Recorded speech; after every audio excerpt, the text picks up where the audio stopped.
तो गुरुदेव, आज का मेरा और हमारे दर्शकों का ये प्रश्न है कि कल एकादशी है, तो एकादशी का क्या महत्व है और एकादशी को क्या बोलते हैं। तो हमारे दर्शक और मैं दोनों ही जानना चाहते हैं इसके बारे में, तो आप बताइए। जय जगन्नाथ जी की। प्रश्न था कि कल जो एकादशी है उसे क्या कहते हैं, नाम क्या है उसका और महत्व क्या है। एकादशी का नाम जो है कल जो है वो जल जूलनी एकादशी कह दीजिए आप, पद्मा एकादशी और परिवर्तना एकादशी, 3 नामों से इसको जानते हैं। सबसे पहले मैं आपको बताऊंगा इसे परिवर्तना एकादशी क्यों कहते हैं। परिवर्तना एकादशी इसे कहते हैं, अभी जो चातुर्मास है और चातुर्मास में भगवान विष्णु का शयन काल माना गया है, तो शयन काल के अंदर इस एकादशी को भगवान विष्णु करवट बदलते हैं। यह मान्यता है कि वो करवट बदलते हैं, इसीलिए उनके शयन में, उनके सोने में जो वो परिवर्तन होता है, इसीलिए इसको कहते हैं परिवर्तना एकादशी। अब रही पद्मा एकादशी। राजा बलि थे, उन्होंने पूरी पृथ्वी पर अपना राज्य स्थापित कर दिया, सभी देवों को भी परास्त कर दिया। बाद में वो अश्वमेध यज्ञ करने लगे। वो यज्ञ कर रहे थे, सभी देवता त्राहिमाम पाहिमाम करते हुए भगवान विष्णु के पास में गए, ब्रह्मा जी सहित। उन्होंने उनकी हाथ जोड़कर भगवान की स्तुति की और उन्हें प्रसन्न किया। उसी समय भगवान विष्णु ने वामन अवतार लिया। ये वामन अवतार लिया, यही भाद्र शुक्ल पक्ष की एकादशी ही थी। अब वो राजा बलि के द्वार पर आए और उन्होंने उनसे 3 पग भूमि मांगी, वो भी अपने पैर से मापने के लिए। राजा बलि ने संकल्प लेकर और 3 पग भूमि दी। 2 पग में पूरा ब्रह्मांड भूमि सहित उन्होंने देवलोक, पाताल लोक, स्वर्ग लोक, सभी जो लोक हैं वो माप लिए।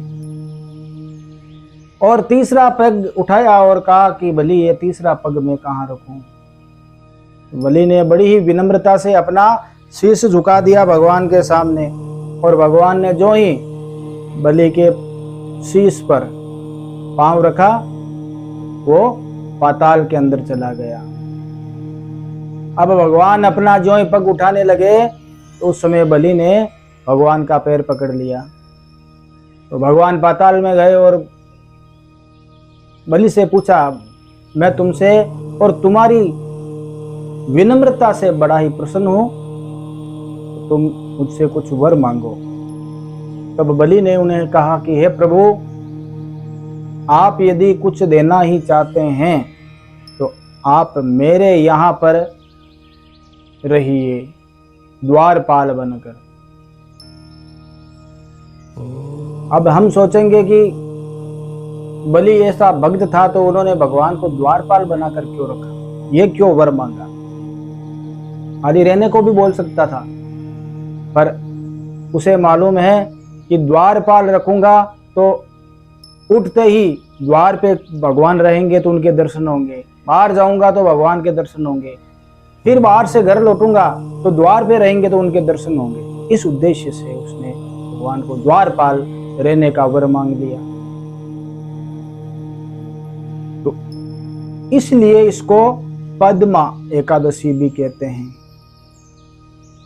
कुछ मत है जल जूलनी एकादशी कहते हैं, इसके पीछे कुछ मत है कि इस दिन भगवान कृष्ण की जो माता जी थे, उनका जन्म हुआ अष्टमी को, तो उनका जल पूजन जो है वो आज के दिन ही हुआ, कल मतलब एकादशी के दिन हुआ। जल जूलनी एकादशी, जल पूजन एकादशी, इस दिन उन्होंने जलवा, यशोदा मैया की जलवा जो है इस एकादशी को हुई। यह भी कईयों का मत है कि इस दिन भगवान की जलवा पूजी गई थी, इसलिए इसको झूलनी एकादशी कहते हैं। इस प्रकार ये 3 प्रकार की 3 नाम हो गए एक ही एकादशी के। अब सवेरे जल्दी ब्रह्म मुहूर्त में उठकर और नित्य कर्म से निवृत्त होकर भगवान वामन का प्रतिमा या चित्र है उसके समक्ष बैठकर अपने दाहिने हाथ में जल लेकर संकल्प लें कि मैं ये एकादशी, अमुक नाम है मेरा, अमुक गोत्र, और मैं ये पद्मा एकादशी का व्रत कर रहा हूँ। ऐसा संकल्प लेकर के फिर भगवान का पूजन करें। भगवान वामन की प्रतिमा या चित्र को पंचामृत से स्नान करवाएं और उस पंचामृत से जिससे स्नान करवाया आपने उसका प्रसाद लीजिए चरणामृत, और अपने परिवारजन बंधुजनों को भी वो पंचामृत का चरणामृत स्वरूप दीजिए। उसके बाद में पंचोपचार पूजन, जल, गंध, अक्षत, कुमकुम, रोली मोली, धूप दीप नैवेद्य आदि भगवान को समर्पित करें और पूजन करें। और पूरे दिन जो है भावना जो है शुद्ध रखें और भगवान का कीर्तन करते हुए पूरा दिन व्यतीत करें। दूसरे दिन स्नान करके और ब्राह्मण को निमंत्रित करके, कुटुंबीय ब्राह्मण को निमंत्रित करके उन्हें अन्नदान दें, भोजन करवाएं। सामर्थ्यशाली हैं तो वस्त्र सहित दक्षिणा दें। पद्म एकादशी को दही, तांबा, घृत, घी और चावल का भी दान का भी विशेष महत्व है। इसी प्रकार आप इस पद्मा एकादशी को कीजिए जिससे कि आपको पूर्ण फल प्राप्त होए।